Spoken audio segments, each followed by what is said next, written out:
अस्सलाम वालेकुम स्टूडेंट्स। आज हम करने जा रहे हैं साइंस की तरोीज में फ़लसफ़े का किरदार, the role of philosophy in the development of science. पहले भी हम पढ़ चुके हैं कि साइंस फ़लसफ़ा की मोहताज है, और हम ये भी जानते हैं कि फ़लसफ़ा is the mother of all sciences, और तमाम के तमाम उलूम फ़लसफ़ा ही के मरहून मिन्नत हैं। और इसे हम ये भी जान चुके हैं कि किस तरह से साइंस जो है अपना आगाज़ मफरूज़ात से करती है, किस तरह से साइंस जो है अपना आगाज़ मसला की निशानदही से करती है, और किस तरह से साइंस अपनी तहकीक का आगाज़ फ़िक्री बुनियादों से करती है। तो आज हम यही देखेंगे इस टॉपिक में। इस टॉपिक को हमने 3 नकात में डिवाइड किया है, जिसमें से पहले 2 नकात आज हम अपनी इस वीडियो में देखेंगे।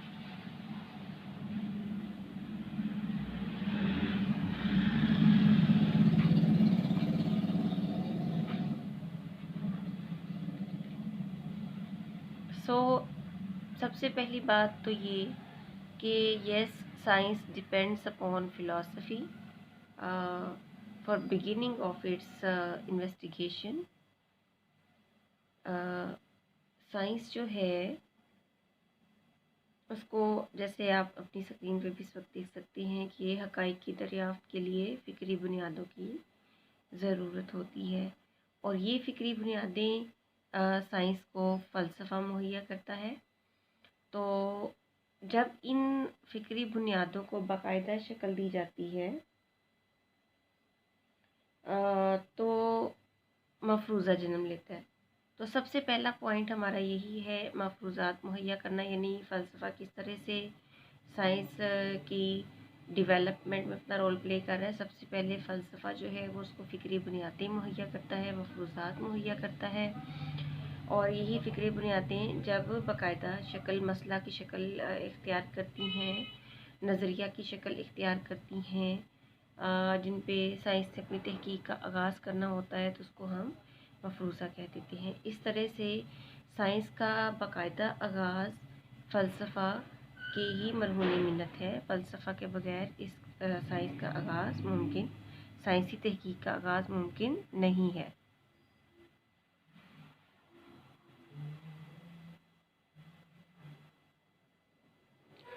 इसके बाद दूसरा हमारा आज का जो पॉइंट है, दैट इज़ ताबीरात। इसको हम इंग्लिश में एक्सप्लेनेशन कहते हैं, और एक्सप्लेनेशन या ताबीरात का अमल जो है वो साइंस में बहुत अहम है। साइंस जब अपने मुशाहदा और तजर्बा जैसे तहकीकी मराहल से गुज़र कर हतमी नताइज गुज़ा करती है, यानी जब मुशाहदा भी कर लिया, ऑब्ज़र्वेशन भी कर ली, एक्सपेरिमेंट भी कर लिया, और जो उसकी इन्वेस्टिगेशन जो है उसने जो कंक्लूजन या जो रिज़ल्ट्स जो हैं वो ड्रॉ किए हैं, उसको उन रिज़ल्ट्स को फिर अब ये मरहला आता है कि उनकी एक्सप्लेनेशन की जाए, उन रिज़ल्ट्स को की ताबीरात की जाए। तो उन रिज़ल्ट्स की एक्सप्लेनेशन जो है उसमें मंतक के खुसूसी कवानीन और उसूल और कुलियात या फार्मूलाज जो हैं वो दरकार होते हैं साइंस को। और ज़ाहिरी बात है, हम ऑलरेडी जानते हैं कि लॉजिक या मंतक फ़लसफ़ा की अहम ब्रांच है, इसका सब्जेक्ट है। यानी यहाँ पर हम कहना ये चाह रहे हैं कि साइंस का आगाज़ तो फ़िक्री बुनियादों से होता ही है, फ़लसफ़ा से होता ही है, लेकिन जैसे ही वो मुशाहिदा और तजर्बा जैसे तहकीकी मराहल से गुज़र कर रिज़ल्ट्स तरतीब करने के मराहल में दाखिल होती है, वहाँ पर वंस अगेन उसको फ़िलासफ़ी की ज़रूरत पड़ती है, और लॉजिकल प्रिंसिपल्स, फार्मूलाज और लॉज ऑफ थॉट की ज़रूरत पड़ती है। उसमें जैसा कि DN मॉडल है, IS मॉडल है, जो कि लॉजिक के फार्मूलाज से हम डेवलप करते हैं, या लॉजिकल प्रिंसिपल्स से हम डेवलप करते हैं। ये मॉडल्स दरकार होते हैं سائنس کو اپنے رزلٹس کی ایکسپلینیشن کے لیے۔ تو سائنس جو ہے اس طرح سے فلسفہ کی مرہون منت ہی رہتی ہے اپنی ہر سٹیپ پہ، یعنی کہ اپنے آغاز کرنے کے بعد جو اس کا تحقیق کا جو اگلا لیول ہے جس میں اس نے ایکسپلین کرنا ہے، اس لیول پہ بھی وہ فلسفہ کی محتاج ہے۔ اور اس طرح سے فلسفہ جو ہے سائنس کو اس کی ڈیولپمنٹ میں خاصا کردار ادا کرتا ہے، جس کے بغیر جو ہماری سائنٹیفک ریسرچ ہے، انویسٹیگیشن ہے، وہ کمپلیٹ نہیں ہو سکتی۔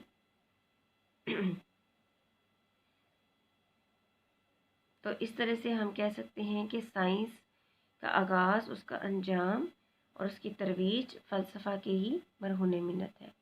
آئی ہوپ کہ یہ دونوں نقطے آپ کو بہت اچھے سے سمجھ آ گئے ہیں، اور اس میں اگر کسی قسم کا پرابلم ہے تو آپ میرے سے کنفرم کر سکتے ہیں۔